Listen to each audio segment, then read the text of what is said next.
The next morning, before the day broke, Dinarzade said to her sister, "Dear sister, if you are awake, I pray you to go on with your story." The Sultan did not wait for Scheherazade to ask his leave. "Finish," said he, "the story of the genius and the merchant. I am curious to hear the end." So Scheherazade went on with the story. This happened every morning.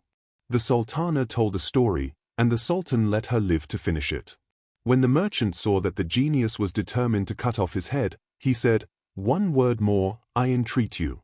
Grant me a little delay, just a short time to go home and bid my wife and children farewell, and to make my will. When I have done this I will come back here, and you shall kill me." "But," said the genius, "if I grant you the delay you ask, I am afraid that you will not come back." "I give you my word of honor," answered the merchant, "that I will come back without fail." "How long do you require?" asked the genius. "I ask you for a year's grace," replied the merchant. "I promise you that tomorrow 12th I shall be waiting under these trees to give myself up to you." On this the genius left him near the fountain and disappeared. The merchant, having recovered from his fright, mounted his horse and went on his road. When he arrived home his wife and children received him with the greatest joy. But instead of embracing them he began to weep so bitterly that they soon guessed that something terrible was the matter. "Tell us, I pray you," said his wife, "what has happened?" "Alas," answered her husband, "I have only a year to live." Then he told them what had passed between him and the genius, and how he had given his word to return at the end of a year to be killed. When they heard this sad news they were in despair and wept much. The next day the merchant began to settle his affairs, and first of all to pay his debts. He gave presents to his friends, and large alms to the poor. He set his slaves at liberty, and provided for his wife and children. The year soon passed away, and he was obliged to depart. When he tried to say goodbye he was quite overcome with grief, and with difficulty tore himself away. At length he reached the place where he had first seen the genius, on the very day that he had appointed. He dismounted, and sat down at the edge of the fountain, where he awaited the genius in terrible suspense. Whilst he was thus waiting an old man leading a hind came towards him.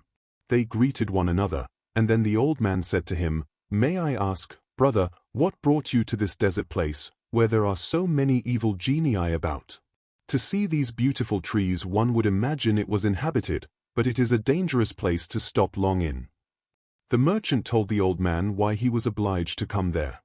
He listened in astonishment. "This is a most marvelous affair. I should like to be a witness of your interview with the genius." So saying he sat down by the merchant.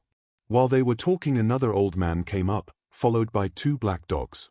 He greeted them, and asked what they were doing in this place. The old man who was leading the hind told him the adventure of the merchant and the genius. The second old man had not sooner heard the story than he, too, decided to stay there to see what would happen. He sat down by the others, and was talking, when a third old man arrived. He asked why the merchant who was with them looked so sad. They told him the story, and he also resolved to see what would pass between the genius and the merchant, so waited with the rest. They soon saw in the distance a thick smoke, like a cloud of dust. This smoke came nearer and nearer, and then, all at once, it vanished, and they saw the genius, who, without speaking to them, approached the merchant, sword in hand, and, taking him by the arm, said, "Get up and let me kill you as you killed my son." The merchant and the 3 old men began to weep and groan. Then the old man leading the hind threw himself at the monster's feet and said, "O Prince of the Genii, I beg of you to stay your fury and to listen to me.